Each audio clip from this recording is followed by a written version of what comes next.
They're the liberal rednecks. They like cornbread and butt sex. They care way too much but don't give a fuck. They're the liberal rednecks that makes some people upset, but they got 3 big old dicks that you can suck. Yeah, speaking of eating real stupid, like I thought of you over the weekend because we were on our way back from Asheville via Vermont and all that good stuff, and I stopped on the side of the road, and there was this like Vermont brand, like local Vermont brand of cheese puffs and Cheetos and such. Huh. And so naturally, I got one of all of them because I wanted to try and see how it stacked up against the King.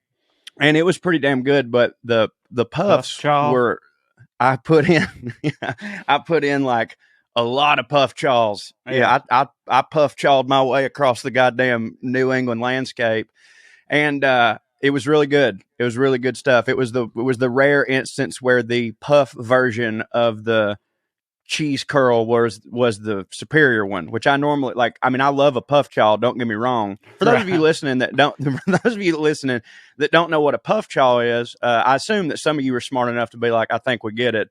A puff chaw is where you take a puff and you make a chaw with it. Yeah. Puff chaw. A cheese puff, and you make like a backer chaw. Like, like a papa will have a big chaw of backer in your jaws there, in your cheek. Yeah.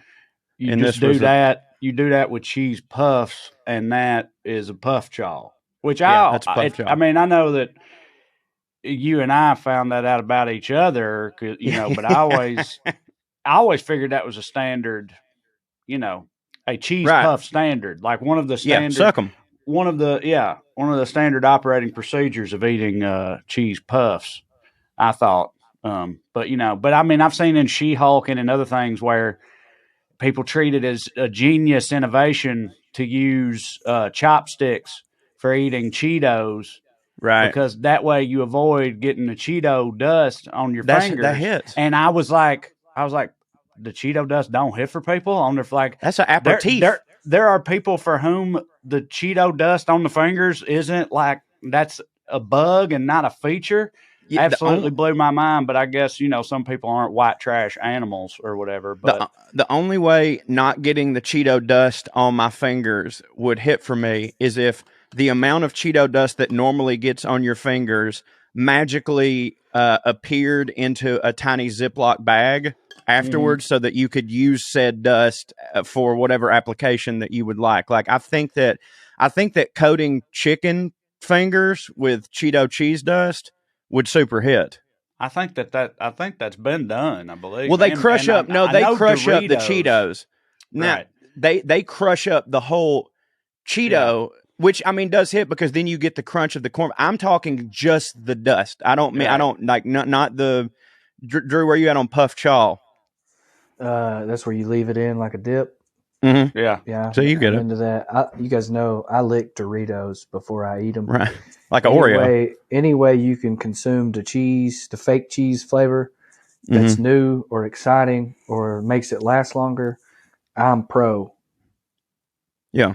Well, a riveting start here to the WellRED podcast, courtesy of your boy being fat across Vermont. But here's the deal, guys. I know this isn't a sports podcast, but God damn it, I want to talk about the Tennessee Vols because I'll be a son of a bitch. That was one of those, and I've been a part of one of these experiences where everyone in the world is rooting for you at the same time, even though you're not used to that. I do think that in y'all's situation, it was a bit more than when Georgia played Alabama for the national championship, because I think that we're a little bit more hated than y'all are, like nationally. Probably because we've been pitiful for so long. Right. Like, I don't think I'm sure we were super hated 15 years ago, Right. Like when any team, when they don't hit for long enough, the hate stank wafts away from them a little bit for a lot of people, I think. Probably why I was rooting for them. Let's get into it, because I think that it's not that y'all are hated more. We were less relevant. Right. We've been good. That's what I'm saying. But I don't know, man. The only reason I've seen these things is because I am a Tennessee fan. But like, I think we're despised. Really? There's a lot of people right now who are like on the internet, like, this is the worst thing ever. You guys don't understand them being good. Their fans are the worst. Like, well, that's not true. You've forgotten what they're like when they're good. Blah, yeah, blah, there is blah. a lot of that. I mean, I have forgotten. That is true. I'll tell you my benchmark, as with many things, is the college football subreddit, which I've been frequenting for years. And Tennessee is easily one of the most mocked and shitted upon teams, deservedly so, on that subreddit in its existence. Apparently, one of the moderators is a big Tennessee hater. I don't know if he's a Florida fan or Alabama fan or whatever, but anyway, Tennessee's like been a real laughing stock of that subreddit for a long time. People have really appreciated them being down. Not just Tennessee, Nebraska too. Nebraska's hated. I thought Nebraska and Tennessee are kind of treated similarly, but also Texas. They are a similar type team. It's like, and all those teams, Reddit just loves to like point and laugh. Reddit has taken great pleasure in each of those teams not being any good, right. After, once proud histories or whatever. But even Reddit now at this point is kind of jerking Tennessee off and everything, and it's sort of come around on them. And a lot of other people are saying what Drew was just saying. They're like, y'all don't understand. Be careful what you wish for. Like if they're going to be so insufferable, you can't, you just don't, you ain't going to believe it. So, be careful with acting like Tennessee hits. But I think we were super hated, and then we just became more of a laughing stock than somebody that was hated, is what I think. I don't think people actively hated us so much as they pointed and laughed at us for a very long time. But nobody hates – everybody hates Alabama. Alabama, though. Exactly. Like everybody pretty much. So, like, it was a unifying factor, I think. But I was real worried because, like, again, I was on the internet the whole time leading up. There was just all the Vegas money, or the majority of the Vegas money, was on the Vols. It was just like there was setting just this whole thing going on the whole week leading up to it, where it's like, this is the biggest Tennessee game. This is the biggest game at Neyland Stadium in at least 20 years. This is the biggest Tennessee Alabama game in forever. What? Didn't the line end up being 9? Yeah, it did. But they it's a huge. Not only is it a huge game, but there was this general feeling that, like, I think Tennessee's going to do it this year. Like, not just from Vols fans. I mean, like, from neutrals and from people online and from the bettors. Most of the money was on Tennessee. And if you watch the game day pick shows, or like the picks on the the college game day shows, a lot of people were picking Tennessee, which never happens. And all that in my head and heart was like, this is just setting everything up to be the biggest letdown in recent memory. Like, you know what I mean? Right. Like, the fact that everybody seems to actually believe that we could do it, and all eyes are on us in this moment. That's how I felt. Like I know we're going to fuck this up. And they came real close, Sure did. multiple times, but they didn't. So, skew-wee. Go Vols. Skew-wee, baby. I still can't believe it. I think you got to go back to when we were good. I think that there were a few reasons when we were good, we were more hated than a lot of people end up being hated. One, Philip Fulmer was a phenomenal coach who was an asshole and was boring. He had all the things against him. He wasn't fun or funny like Lane Kiffin. He wasn't, like, I don't want to call Nick Saban cool, but, Nick Saban's in commercials. He's a good-looking guy. Fulmer was, like, fat and goofy, but then also a dick. He did that thing where he ratted on Alabama, and people really hated that. Oh, wait, what was that? I kind of remember that, but I don't. Was he the one that got them in that suspension for, like, 10 years? They couldn't be in a bowl? I think he wore a wire or something or some shit, didn't he? Am I making that up? I don't know if he wore a wire. Everybody just thought it was spaghetti. So you don't remember that? Surely you've seen that Alabama fan talking about how much Tennessee don't hit, right? It's like an internet video from like 13 years ago that that resurfaces every year. It's this black dude in Alabama. I guess he's in Alabama. I don't know. He's an Alabama fan, but he's just going off about Tennessee, and he's like, they low down, they dirty, they snitches, they orange, but not good orange, like that. That's puke inside a pumpkin orange. You ain't never seen that? Maybe it's just a Tennessee, Alabama thing. I see it every single year that video comes up. But let's talk about the color. Apparently, that color makes people feel anxious and angry. The way that, you know how there's studies that like particular shade of pink makes people feel calm. Well, apparently our particular shade of orange, people genuinely respond negatively because it's what prisoners wear. Well, right. I mean, they make prisoners wear pink now because they're like, this actually calms them down and makes them feel good. When that first started happening, everybody was like, they're going to humiliate these prisoners, making them wear pink. And people were like, no, they're just trying to calm them down. Let's also talk about real quick, when Peyton Manning lost the Heisman, our fan base did not react very well. And at that time, like that's the only time we've done that. There's plenty. There's other examples. I get it. Our fan base showing their ass, dude. A bunch of them. Yeah, well, hitting Lane Kiffin with mustard. But yes, when Lane Kiffin left, setting everything on fire. Fucking the shit when Greg Schiano got hired. Which I was full. I took part in that. I took part in that on. I was proud of us. Like I was. I actively participated in that one. And I do it all again. I don't think he was a child molester, but he clearly let that dude get away with it. You know, when Johnny Majors didn't get the job, man. I mean, I remember that. I was like a kid or whatever. But I remember my papa reacting to it. That's when we became Georgia fans. I've told y'all that before. Like they fucked Johnny. My papa was a die-hard Tennessee fan, and they fucked Johnny Majors over. And he went out in the yard, burned all his Tennessee shit, and told my dad, he goes, "We're dogs now." And that's all I've ever known. So my Georgia fandom was rooted in spite. So I know y'all get up to some crazy shit. So, but hold on. The rest of the story there, though, is ESPN ran a segment for like a week or two called Trailer Trash, in which one of their anchors, I want to say it was Van Pelt, but that don't sound right.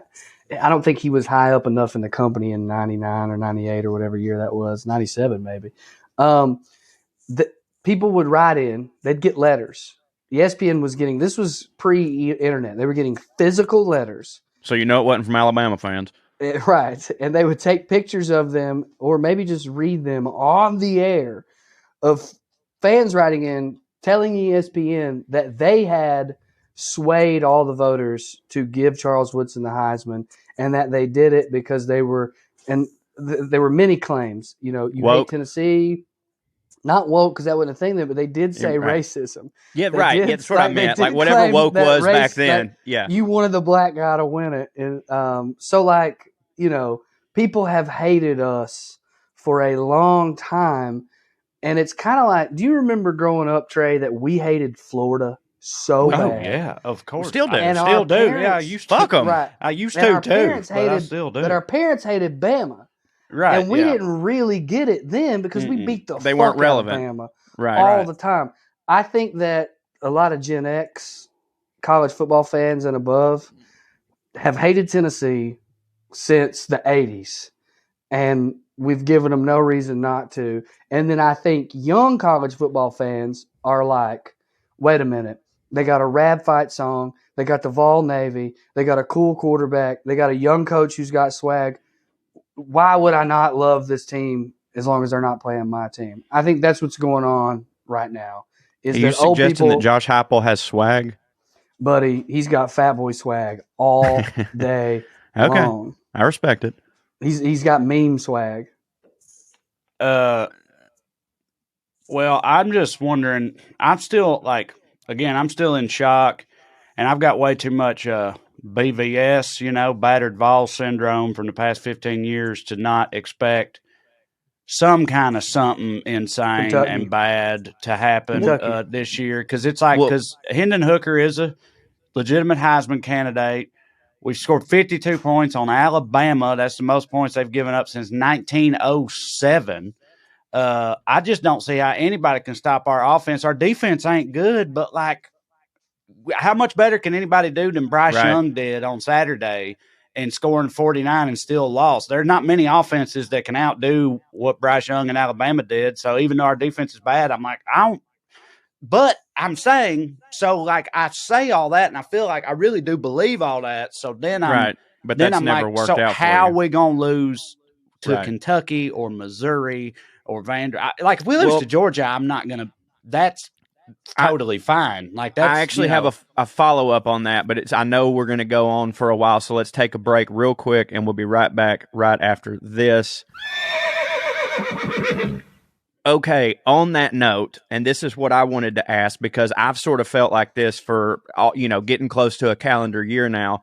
Winning that Alabama game, we're only in week 6, but winning that Alabama game as a Tennessee fan who has been through as much as you guys have been through over the past several years, Dooley coming in and fucking shit up, brick by brick, all that bullshit, champions of life.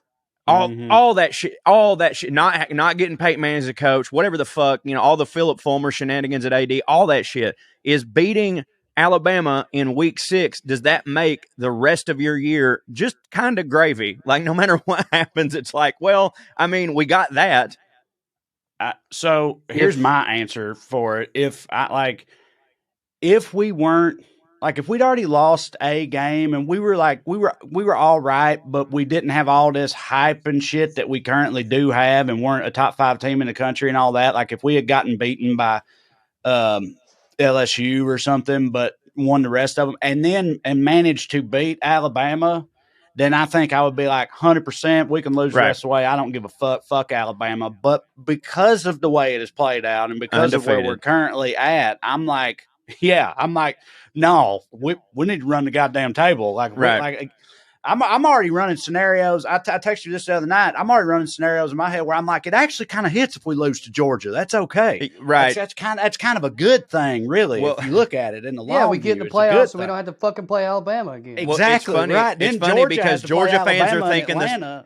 We're thinking the same thing. Yeah. No, we're thinking the same fucking thing. Like when y'all beating Alabama was like double good for me because number one, it's not that Tennessee hits for me. It's just that on the hierarchy of teams that don't hit, Alabama is well above Tennessee. Florida, for me, being number 1, right? So when y'all beat Alabama, it was like, dude, fuck Florida. So when y'all beat Alabama, it was like, fuck yeah, fuck Alabama. Hell yeah, screw you, Saban, yada, yada. But then on the other end, as a Georgia fan, it hits for me double because I'm like, okay, Tennessee is they're legit. Like they were 4-0, 5-0 or whatever, but now they have beat one of the Giants, so they are legit, which means that in the Georgia-Tennessee game, which I'm worried about, if we lose, it's not that big of a fucking deal. And matter of fact, it would kind of hit for us because then y'all have to go play Alabama again. Like if we have one loss, which it's looking like we might have more than one loss because Missouri about beat our ass, but if our one loss is against Tennessee, we still get in the playoffs, but we do not have to play fucking Alabama. Y'all probably, I mean, I think y'all beat them twice, but it's really hard to do. So, like, as a Georgia fan, this is the greatest shit that's ever happened to me personally. So I think to answer your question for me, and I understand everything you're saying, and I almost want to lose to Georgia too. There's a big part of me that wants to be like, we could lose every single game, and as long as it's not because like Hendon Hooker got hurt or something really sad like that, I'd be fine with it. But, and bear with me for a moment, there was a moment right before my brother went to prison where he had done something just horrible that I won't get into, just really sad, just really heartbreaking, and my dad was furious. And I'm looking at my dad. I ended up talking to him about it. I was like, what are you so mad about? Like, he's an addict. He's a fuck up. And maybe one day he won't be that. And we're all hoping he won't be. But right now, we know who he is.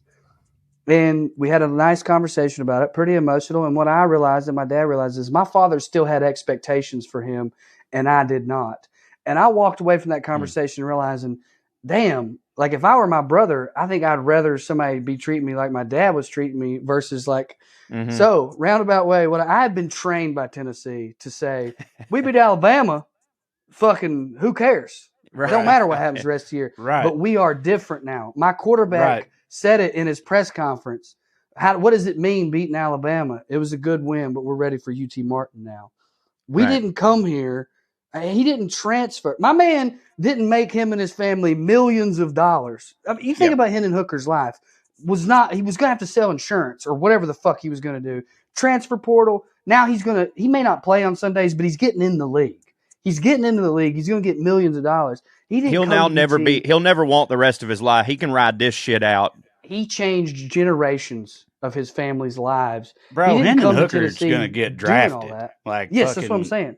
Yeah, he may not play. I don't know if he'll start or work out in the NFL, but he gonna get. Drafted. That's what I'm saying. Money. He may not play, but he's getting millions of dollars. So my point with all that is I expect to go to the playoffs. I don't really, but I want to. Too. I don't really expect that, but that's where I'm trying to get to. I'm trying to get to be a person who expects to go to the playoffs. You let Alabama put a lot of points on you, but it's fucking Alabama. Y'all beat the dog shit out of LSU. Dude, and we were talking about this in the chat.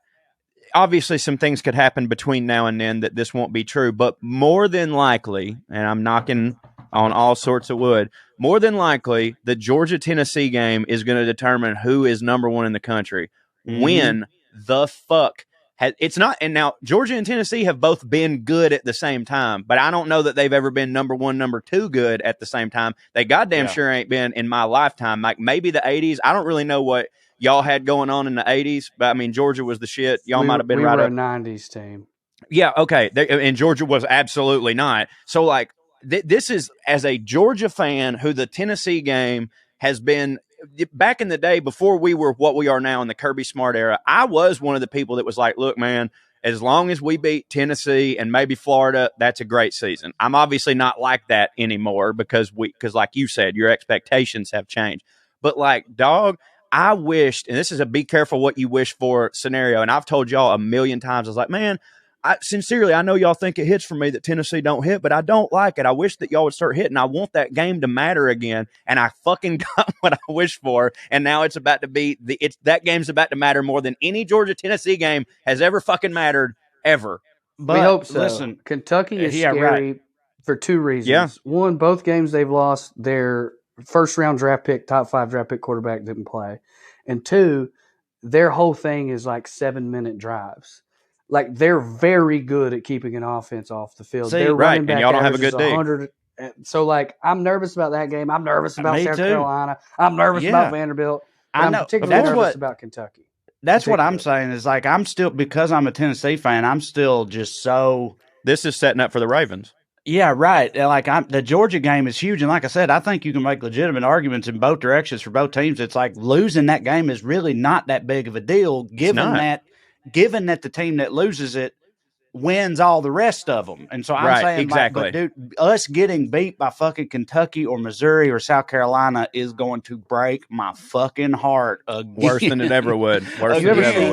And so I'm worried. I'm real worried. But given we could win the rest of the games, the UT Georgia game is kind of just because here's the deal. If both teams win the rest of their games, right, then that game really don't matter that much because that's true. Whoever wins it will go to Atlanta undefeated, meaning even if they lose to Alabama, they're probably in the playoff. Of course. And whoever loses it will only have that one loss to the other team, especially if it's Tennessee, who will also have a victory over SEC champion Alabama in this scenario. Got him. So threw that in there on him.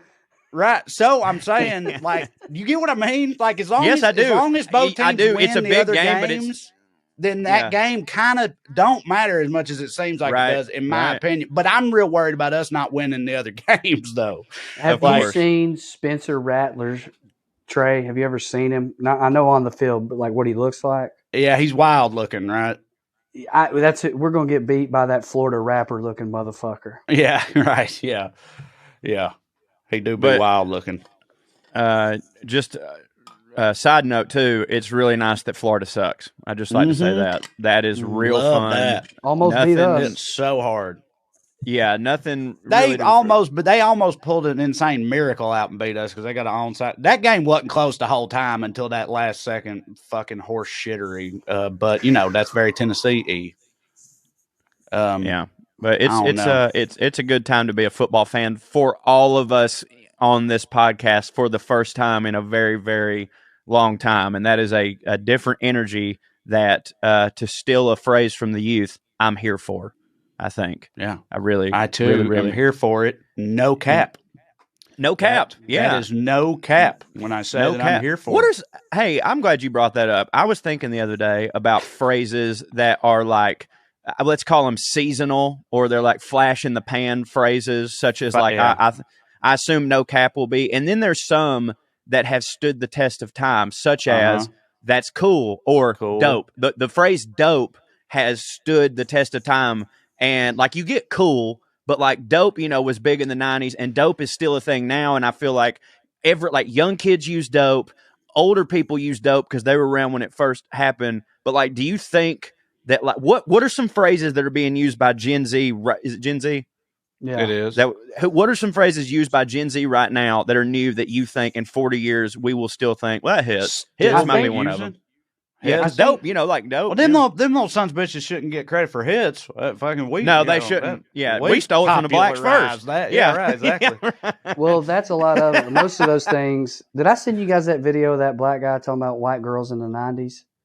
No. We talking about how their asses weren't as fat and it didn't hit? Because that's true. No, he was saying Gen Z is stealing AAVE, African American vernacular.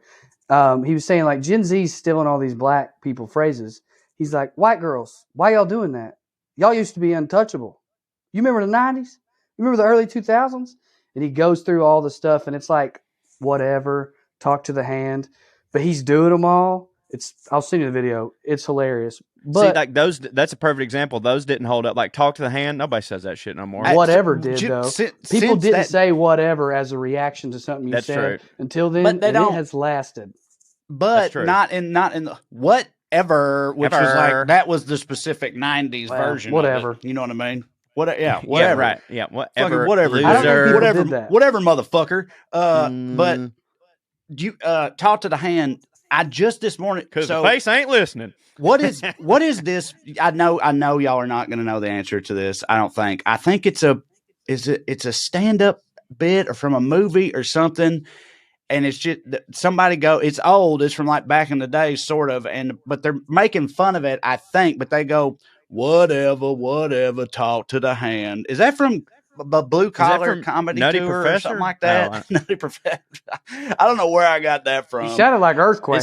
You kind of sound like Cedric. Yeah, well, okay. I know, but I feel like it's. Does that? I did that. This I know morning, what I do know what you're talking about. Katie, and in my head, I was like, I saw that years ago and have just done that ever since to the point that I don't even remember where that's from now. But it's that Katie. It's whatever. Talk to the hand. Put together. There's a couple of those. I think it was a stand-up bit. God damn it! There's another one of those that I use all the time. That it definitely wasn't Earthquake. No. Lavelle.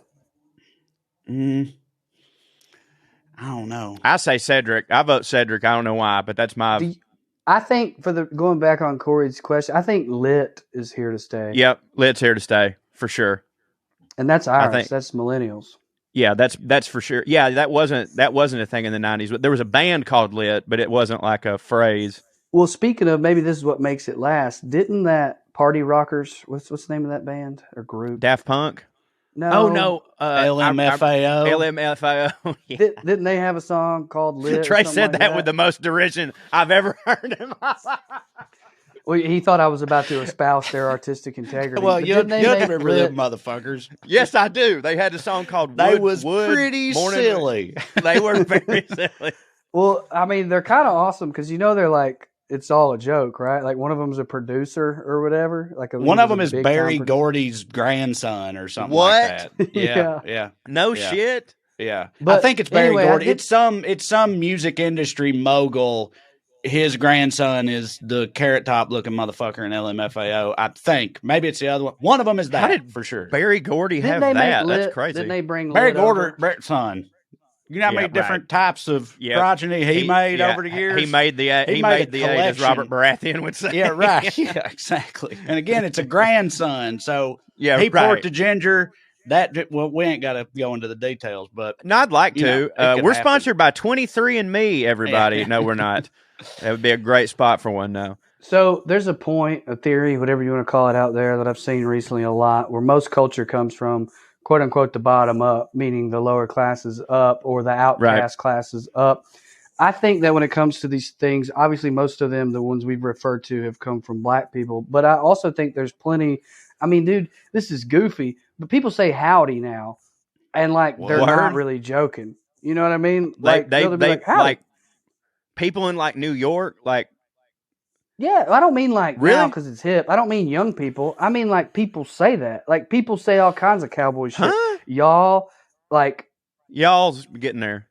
Yeah. Once I think y'all. I don't mean people are like howdy. Personally. I just mean y'all did cross howdy. over a while ago, and then as soon as some fucking turtleneck wearing bitch on the internet pointed out that y'all is gender inclusive, and by the way, I said that like that's a bad. You sure did. Yeah. No, I know exactly who you're talking You said that. But I'm saying nobody thought it was cool when we was just saying it. It had to be some sort of bullshit like that in order for everybody to go, fine, we'll let the goddamn rednecks have one because they accidentally did something nice. I know that turtleneck lady. I know exactly who you're talking about. I don't know. She don't hit. So I looked it up, and I don't know if it's his name was making me remember him being more gingery than he is. I called him the carrot top motherfucker. Patrick Doherty? His name is Red Foo, right? His stage name, Red Foo. And he's not, he got a little like a reddish tint to his stuff, but he ain't at all carrot toppy. But anyway, he's actually not Barry Gordy's grandson. He's Barry Gordy's youngest son. Damn. And it's talking about LMFAO in here on Wikipedia, and it says they released 2 studio albums. Party Rock in 2009. I think we all remember that one, right? Party Rock is in the house tonight. And then later in 2011, the follow-up album, Sorry for Party Rocking. Well, they seem self-aware then. They're totally self-aware. They probably were self-aware, yeah. They would 100% were. The first viral, the LMFAO. Why did you bring them up? We're talking about Lit or something because that shit's from 13 years ago. I was going to say I don't think Lit is Gen Z. I think it's a little older. I think it's us. It's definitely Drew said that. Older. Drew said it was millennial. Oh, and I brought them up because I thought they brought it into. I think that like on one of their videos, the word lit. Maybe I'm making this up. Like popped out. Like they had a video, they were dancing, and they were like, it's lit. And then the word lit appeared in the sky behind them or whatever. Anyway, I was saying that those little phrases that trickle up, when they get into pop culture, whether it's movies or music, that is when they start to potentially become like dope. Right, exactly. Now, here's some that I would like to see go away. And the I one like is, On God. it's not, go ahead. I love On God. Dude, any of the ones that are like very clearly black, they're awesome. Like that's just how that most of the hit. Yeah, I'm about to say just like that's what I'm saying. Like that's why I think No Cap might have a chance. It's just that On God hasn't reached. I'm too old. On God hasn't. I think I'm too old for No Cap either. But I don't mind. Here's the thing, though. The reason that you don't like it is because it has so very much been co-opted by white girls. But like, if you just see a bruh using it, I promise, if you see a bruh using it in its proper application, you notice a difference. You're like, okay. I'm sure that I would enjoy him saying it, but I have no desire to bring that into my life. I'm with you. I'm with you. That's fine. But here's the one that I want to go. I wish that On God was acceptable for me to say, but it's not. It is. This hypothetical bruh, this hypothetical slang saying hypothetical bruh. You know who he is. Like, imagine him saying it. Tell me it don't. I would enjoy him saying it. I would just not be tempted to adopt it. We need to give him a name and everything. The Black Confucius or whatever. We are the opposite of like the 90s and 2000 senators who invented the hypothetical super predator, bro. Welfare queen. Imagine this black man raping your wife. Or like, imagine this dude being cool as fuck. Imagine this black guy who hits real hard saying all this stuff that also hits. No, equally here's the one, racist, but somehow good-hearted. Here's the one from the internet that I wish to go. Also, ain't nothing hypothetical about it, you know. No, that's just on cap, dude. Like that's just no cap, whatever. No cap, no cap. He said on cap. On cap, dude. On cap, dude. That's me if I was Inspector Gadget before I went into a restaurant. On cap. On cap. Yeah. Well, wouldn't that mean I'm lying? Like if wouldn't you be cap. like on cap? On I cap, got a big dick. Yeah, right. That wasn't going to say that one, but yeah, you are. That still works. Here's the one that I want to see go, and it's not really a phrase that you can say in real life. It only exists in the application of retweeting something or sharing something on Facebook. It's when someone makes a really good video or a really good point, and someone retweets it, and their caption is this. You know what I'm saying? Yeah, I haven't seen that in a while, but it was really, really annoying. It's the fucking worst. Annoying. That's another one. Could be wrong. I don't know that that's Gen Z either. I feel like that. I don't know. It feels like that. That's millennial. That's millennial right. For sure. I'm not exclusively saying Gen Z phrases that I wish to go. At this point, I'm just saying things that are things that I wish weren't fucking things. And it's that one, or also mic drop. I'm done with mic drop. I can't fucking stand. And it's usually the same thing. Someone will either put this or fucking mic drop, and I'm just it's all these fucking people. It's the same people who right Corey's now just are looking Superman at people capes. quote tweeting him, and he's mad about it. I am. This is his passive aggressive way of telling everyone listening right now. Stop doing it. Fucking doing this. I'd rather you not even quote tweet me. I'd rather get no recognition at all than for you to say this. But here's why: because the people that comment or quote tweet this or quote tweet mic drop are the same motherfuckers right now who are like putting out memes of Nancy Pelosi in a goddamn Superman cape. And I'm sick of your whole fucking brand. I'm sick of your whole goddamn type. You're annoying as shit. Just fucking vote, okay? I feel like you started this whole thing with a prompt that was sort of like, I went off the rails. The slang of you're like the present day slang, and then but really we'll all you wanted to do was just I didn't even think about this at first. Hardcore internet leftists. I swear to God, with their those are not internet leftists. I swear to God, though, when I started well, you know what I mean. Like I didn't even think about. I don't know what to call them, but I didn't. What I'm saying. When people I his whole personality is Nancy Pelosi hitting for them real hard or whatever. Right. When I said the thing that I said, whole personality is hating Nancy Pelosi more than they do Republicans. Well, that's fine. I know. When I said that, though, I swear to God, I didn't have this in. I didn't have this in mind. I just went off something Drew said, and then while we were talking, I started getting annoyed at that shit. So that wasn't my purpose. I really was curious. I really was curious at what you think will stick because, like I said, dope stuck, cool stuck, phrases such as tubular, that didn't make it. You know what I mean? Like we say, dig it. I think dig it started to go away, and Joe Dirt brought it back. I dig it. I dig that. I think do you dig it is still here. It's not like it's not. I think Joe Dirt brought it back. You're definitely right in that every generation there's slang that sticks around and then slang that becomes a relic of the time, like far out and groovy sound super 70s-y, but like dude and cool, which I think both came from that same time, don't sound like that to people. You already said dope for the 90s, and do people still say my bad? Oh, I say it all the time, and I get made fun of for saying it. My old boss. Okay. I got from one guy, but he pointed it out, and it made me think about it. I was like, I didn't realize that was like a younger person's thing. I worked at a flower shop for this feller who is now dead. Rest in peace. Great guy. How'd he die? AIDS. So yeah. Thanks, Drew. So anyways, pneumonia, but you know what I mean. And so anyways, I would always say, I'm someone who says my bad a lot, and there's a reason for that. It's because it's often my bad. You know what I'm saying? Like me stupid, mine's dumb. Me stupid, mine's dumb. Like that, I would say, oh, my bad. And like one day he pointed out, he goes, he goes, what the fuck do you mean? And I didn't think that needed, I was like, how does that need to be explained to you? I did a thing and it was my bad. And so all the time he would just walk around, look at me just going, my bad, my bad, my bad, my bad. And, but I still say my bad all the time. Wait, what year was that? That was when you were younger. I was 20. I had like just turned 21. So that you were being made fun of for the new slang by an older guy. Yes, I think my bad is fine. He was a boomer guy. I think people still say my bad. Yeah, I do. So, I mean, again, I do at least.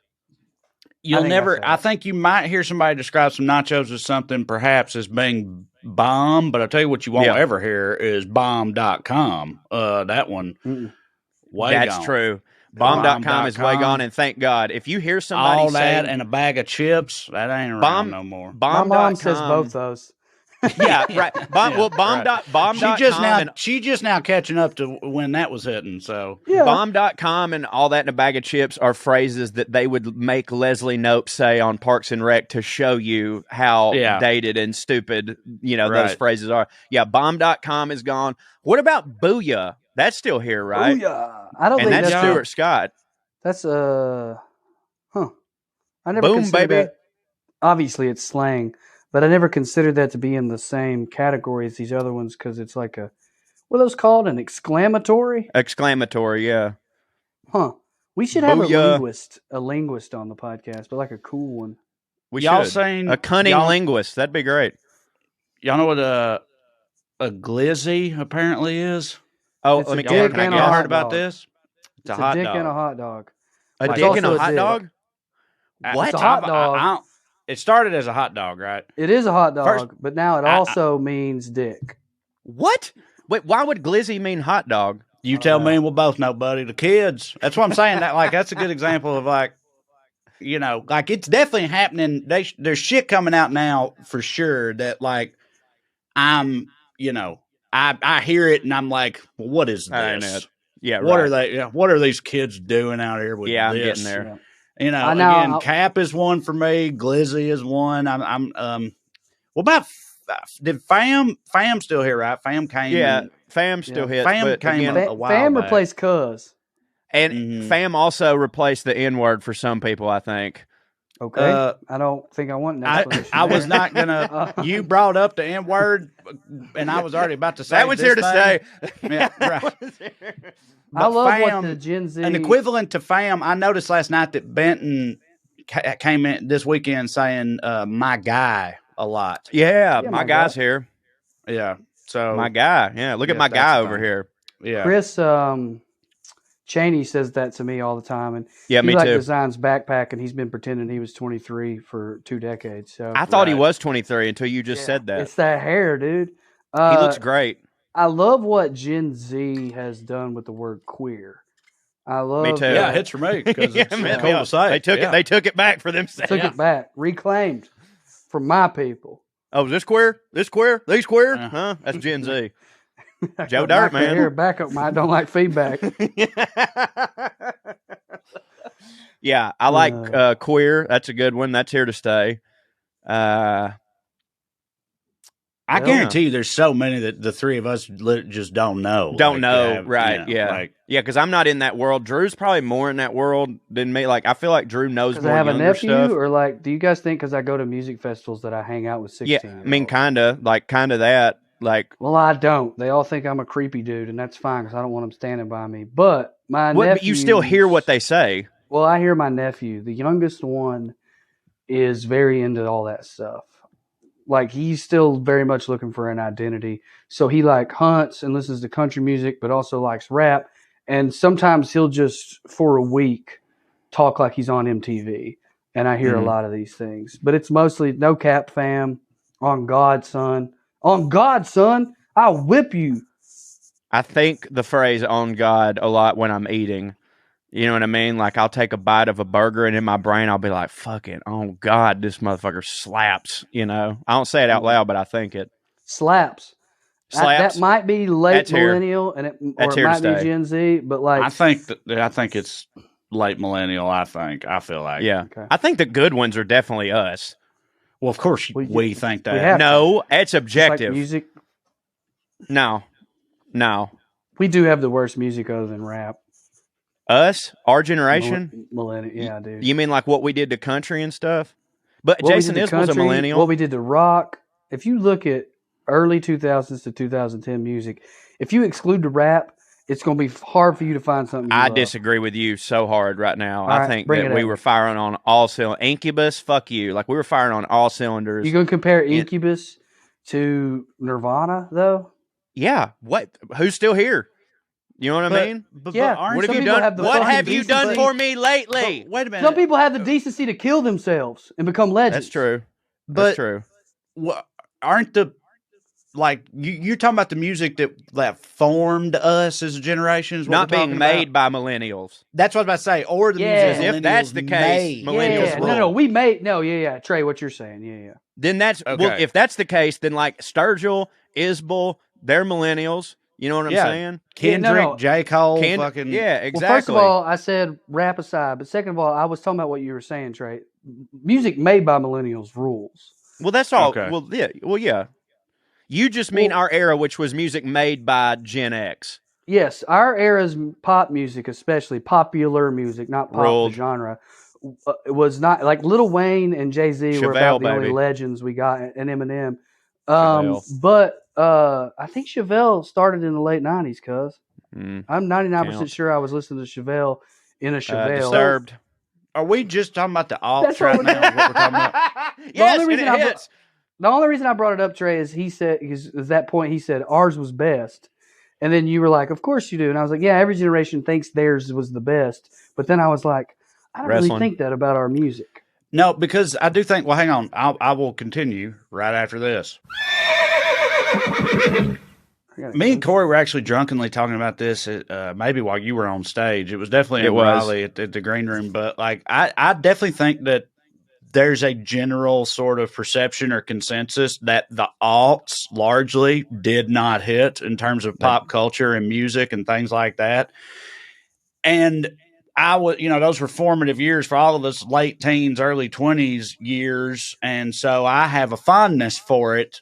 But like, I do think that most other neutral observers on both sides probably would agree with you and say like, yeah, that was like a dark period culturally and didn't really hit all that much. But again, it fucking hit for me.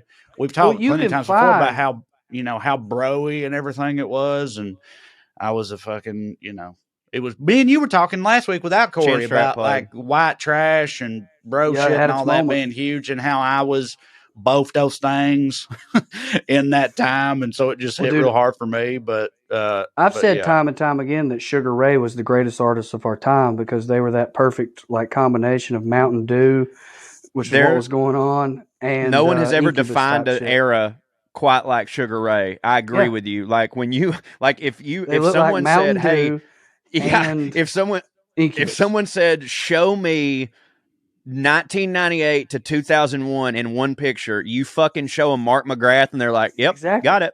I got it. That's exactly what it is. The fucking frosted tips, the gelled up.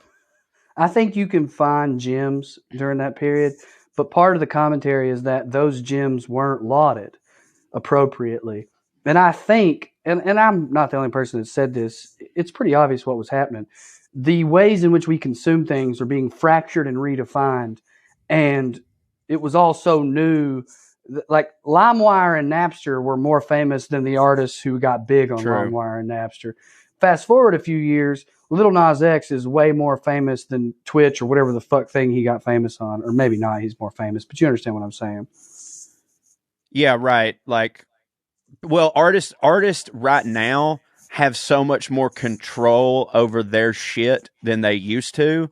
Like Lil Nas X is a perfect example. Like back in the day, dude, if you weren't with Mercury or Capitol or Universal, you were not getting heard. Like there was an indie scene for a reason. It was like, yeah, these people are great, but we'll never they can't get their shit out to anybody because a major label isn't behind them. Well, nowadays, if you can self-produce a banger and that motherfucker gets enough retweets, you're in. Like everyone has, and that's why it's like we have such it's good and it's bad because right now there is more, and I hate to use this phrase, but everybody will know what I'm talking about. There's more content out there than there's ever been in the world because used to, in order to put content out, you had to go through a studio or you had to go through a network or whatever before it got made. Now with YouTube, with Twitch, with all this shit, anyone in the world can put some shit out, which means that it's a saturated market, but it also means that you get to experience someone like Lil Nas X, where like maybe in the past, a 19-year-old would not have had the cachet to get seen that quickly.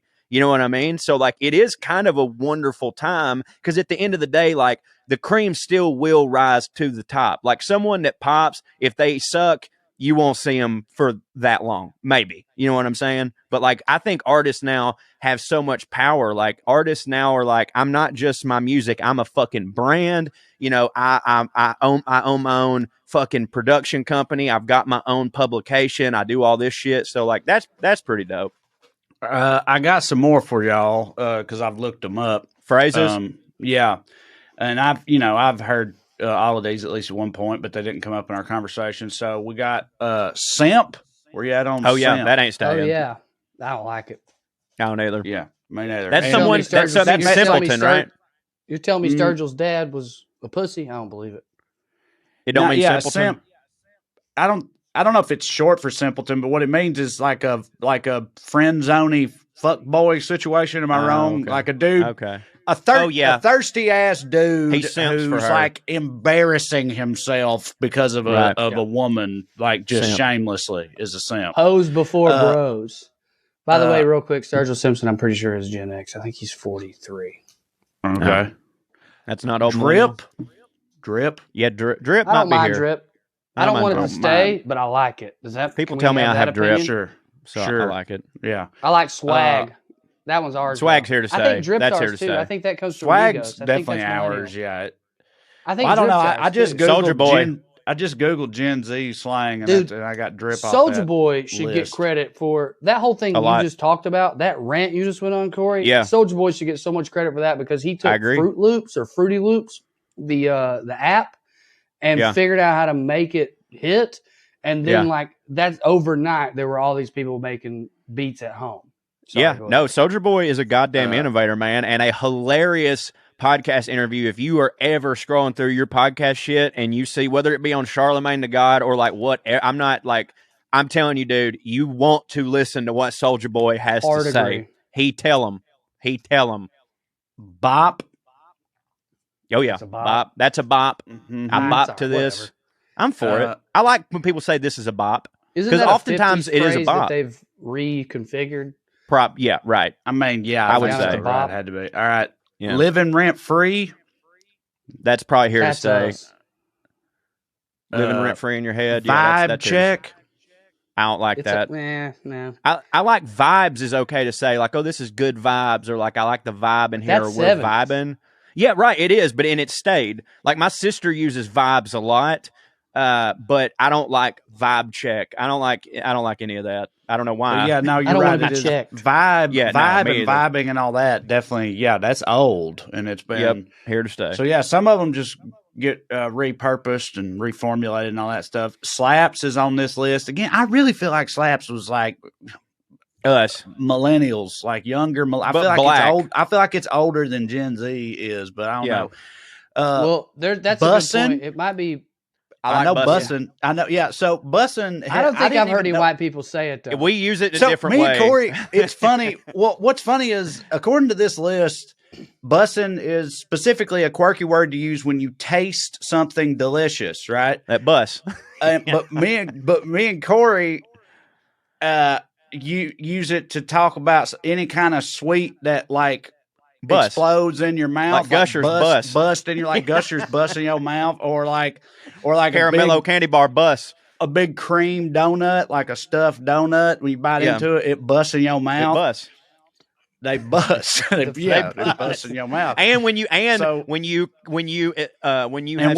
with your lady, and when you have sex with your lady, and you're married and you don't have to pull out, you bust. They let you bust. Like I love my wife because she lets me bust and busting hits. So you guys are just taking the word bust and removing the T. Yeah. I don't know if that's where it comes from in the OG. The first time I ever saw it, there was a woman who kept going viral on TikTok, partially because she looked kind of special needsy. It was a black woman with huge teeth, and she would eat chicken with her giant teeth and go, "What? That's bussin'." And it felt very like a racist commercial from the 50s. Yeah, right. Yeah, I thought you might say that. Yeah. Well, that's unfortunate. It wasn't just chicken for the record. It was mostly sus. Yeah. The boys say sus all the motherfucking That's when time. like everything is suspect, goddamn right? sus. Yeah, something is suspect or suspicious. Yeah, but they just use it just I at could random. be wrong, but I think that started specifically to mean like in a homophobic way. I think the origin of that was no. I know exactly where it comes from. At least for the for the boys, I know. No, I know now it means anything that's suspect. But it originated in this video game called Among Us, I believe. I'm not saying it originated there. It got massively popularized because this video game Among Us got huge. And in Among Us, you're part of a spaceship crew and one of you is secretly a murderer. So you have to communicate very quickly. People would be like, red is sus, meaning red. I think red is the murderer or whatever. Yeah. So sus became like a part of that, and that game blew up. And I ain't saying sus came from that, but I know that like pushed it around all over the place, at least among the elementary school crowd. Well, I wasn't accusing your kids or the elementary school people of being homophobic. I was saying that like calling a man sus, I know is short form for like in certain worlds that he's in the closet. Right. You're talking about video games though. I know that y'all play a lot, and maybe y'all don't because of your boys. Like you're a smart person, y'all don't play a lot of online where you can hear other people talk. But I'm just curious. We don't. Okay, right. Well, then you won't be able to answer my question. I was wondering if people when they're playing Call of Duty are still like gay. I'm assuming, I don't know about gay, because gay's here to stay. Racial slurs and all that stuff. I assume, but I don't know because I haven't been on there for now. All that shit is like, it's not the default anymore. Like, when I was playing video games on the internet, the default was just everybody with a microphone just be yelling at each other, right? And you could just hear it. Now it's typically more like you got to opt into that. Like, you might hear your teammates or whatever, but you're not going to hear everybody else unless you go and select the channel to do that. So, and we of course never do. So I met this, and that's exactly why. I met this girl this weekend. She might be listening because her and her husband are fans. And it was when I was doing the stage plays for Old Gods of Appalachia, and she was telling me that she was a teacher, and she's like, I know your wife's a teacher, and yada, yada, yada. And she was talking about how hardcore her students can be with, like, insults. She's like, yeah, one day it was Constitution Day, so I came dressed like women used to dress in the Revolutionary period, and this little boy called me a hard-boiled egg. And it was really, because she had the white hat on and shit. It was really funny. Yeah. I was like, my wife, where I'm from, she had to deal with second graders screaming, build that wall to the Mexican students. And she's like, yeah, we deal with things like that too. And I was like, well, give me like your worst example. And she goes, well, the other day I had to discipline one of my third graders for saying the N-word. And I was like, oh God. I was like, she said the N-word to another student. She's like, no, we don't have any black kids at the school. And I was like, okay, give me some context. And here's what I mean is because it is different if he was like rapping. I'm not saying that he should have said it. I'm just saying like I need to know if there's hate in this kid's heart. And she goes, actually, he was playing a game in my class on his phone and he screamed it. And I was like, at another player in the game? And she goes, no, that's just what he called his phone when he lost the game. He just called his phone the N-word and threw it down. And I said, what happened? She goes, as soon as he did it, he looked up and goes, oh, Miss Williams, I didn't mean it. I'm so sorry. And how old did you say? Third grade. He called his phone the N-word. Yeah. Well, so there you go. That boy heard his daddy yelled at a truck a few times. You know what I mean? Yeah. He's like, oh, that's the thing you don't like. The thing that makes you mad. Right. You just yelled at it. That's how that works. Oh, God, exactly. Well, I want to plug. I got shows this weekend in Atlanta, in Savannah, Georgia. DrewMorganComedy.com. Come see me in Atlanta and Savannah. I got to go, boys. They changed my call time. I got to get out of here. Well, hey, I need you to stay on here, though. Okay, right Can on. I not leave it? Got to leave it open? Just leave it open, please. Yeah, and we'll be off in 2 seconds. And I don't think he did. So go see Drew, and you can check out all of my stuff at parttimefunnyman.com. We got some new essays coming this word, a new essay coming this week, an audio essay, some podcasts, and yada yada. Also check out me and and by the way, Part-Time Funny Man is a paid subscriber service. It's $5 a month. If you can afford it, I would really appreciate it. But if you can't afford it, just email me at buttercreamcorey@gmail.com and I will comp you, no questions asked. Also, please check out me and Trae's podcast, Putting on Airs, the #1 podcast in the world, hosted by two hillbillies talking about fancy things. You heard it here first. Trae, tell them about your shit.